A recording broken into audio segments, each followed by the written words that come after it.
حضرت عمر جن کو تخت حکومت پہ بیٹھتے تھے اور ان کا تخت کو سونے زبرجد کا نہیں تھا، مسجد نبوی کی چٹائی تھی، اور سارا دن وہاں بیٹھ کے لوگوں کی باتیں سنتے، اور جب رات کے اندھیرے گہرے ہوتے عمر بھیس بدل کے مدینے کی گلیوں کا گشت کرتے۔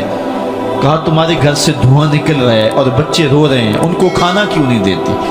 کہنے لگی عمر کی جان کو رو رہی۔ عمر کے پاؤں تلے سے زمین نکل گئی۔ کہا کیا ہوا؟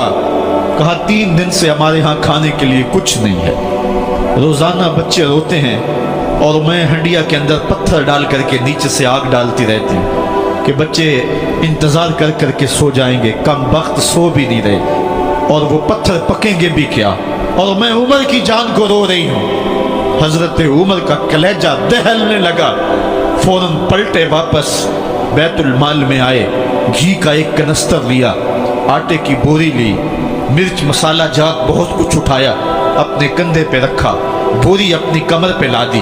عمر بیت المال سے نکلے تو آپ کے خادم اسلم نے دیکھ لیا، آگے بڑھا، کہا میرے آقا میں اٹھاتا ہوں۔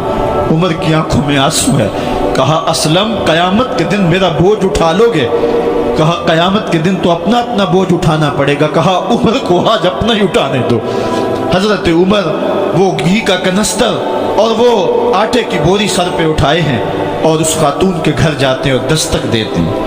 وہ جب دیکھتی ہے اس کی جان میں جان آ جاتی ہے۔ کہا جلدی جلدی آٹا گوندو، اور عمر سبزی کاٹنے لگ جاتے ہیں۔ حضرت عمر رضی اللہ تعالی عنہ سبزی تیار کر دیتے، ادھر آٹا گند جاتا ہے، اور پھر اوپر چولہا رکھا جاتا ہے، چولہے کے اندر آگ رکھی جاتی ہے، وہ کھانا پکانے لگتی ہے، آگ بجھتی ہے۔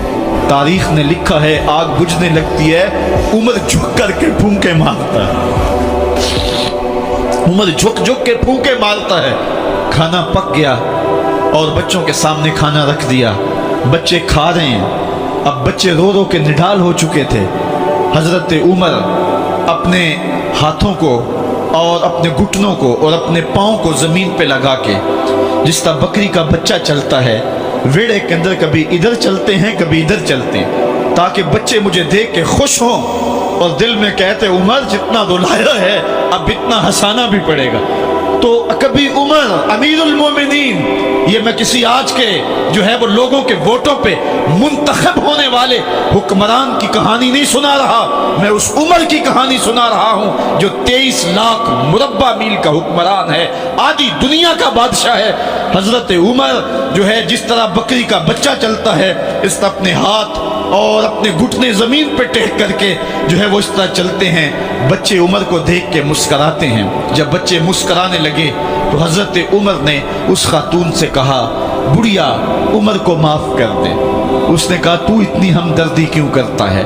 کہا عمر بیچارہ بڑا پھنسا ہوا ہے، فکر ہے اس کو یرموک و فسطاط و حلوان کی، جب فتح ہے مصر تو تیاری ہے ایران کی، آتے جاتے وفد سے ملاقات بھی کرتا ہوگا اور شب کو معلوم حالات بھی کرتا ہوگا، کانٹوں میں الجھی ہوئی بیچارے کی جان ہے، نیند اس کو بھی آتی ہے، آخر وہ انسان ہے، میری بہن عمر کو معاف کر دے۔ اس نے کہا نانا عمر کی بات میرے سامنے نہ کر، قیامت کا دن ہوگا، عمر کا گریبان ہوگا اور میرا ہاتھ ہوگا۔ جب اس نے یہ بات کہی تو عمر برداشت نہ کر سکے، بچوں کی طرح بلک بلک کر رونے لگے۔ کہا وہ بد نصیب عمر تیرے سامنے ہے، آج ہی کہلا جو کہنا ہے، قیامت کے دن مجھے معاف رکھنا۔ اس نے کہا تو عمر ہے؟ کہا بد نصیب عمر تیرے سامنے کھڑا ہوں۔ میرے عمر کہتے ہیں اگر دجلہ کے کنارے ایک بکری کا بچہ بھی پیاسا مر گیا، اس کا حساب بھی عمر سے لیا جائے گا۔ حضرت عمر نکلے یروشلم میں، ایک اونٹ ہے ایک غلام ہے، کبھی وہ سوار ہوتا ہے کبھی آپ باری مقرر کی ہے۔ جب قریب پہنچے یروشلم کے تو عمر کی باری نکیل پکڑنے کی اور غلام کی باری اوپر سوار ہونے کی آ گئی۔ غلام نے کہا آقا میں مرضی سے اپنی باری چھوڑتا ہوں، آپ آ جائیں، دشمنوں کے مفتوحہ علاقے میں آ رہے ہیں، تازہ تازہ علاقہ فتح ہوا ہے، اسلام کی شان و شوکت ظاہر ہو۔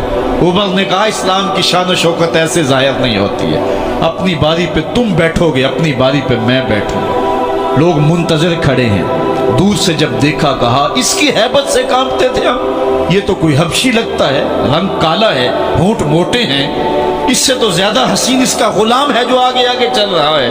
حضرت ابو عبیدہ نے کہا دھوکہ کھا رہے ہو، ہمارا آقا وہ نہیں ہے جو اونٹنی کے اوپر سوار ہے، ہمارا آقا وہ ہے جو لگام تھامے آگے آگے چل رہا ہے۔ حضرت عمر رضی اللہ تعالیٰ عنہ کو آگے بڑھ کے جابیہ کے مقام پہ حضرت ابو عبیدہ بن جراح نے استقبال کیا تو حضرت عمر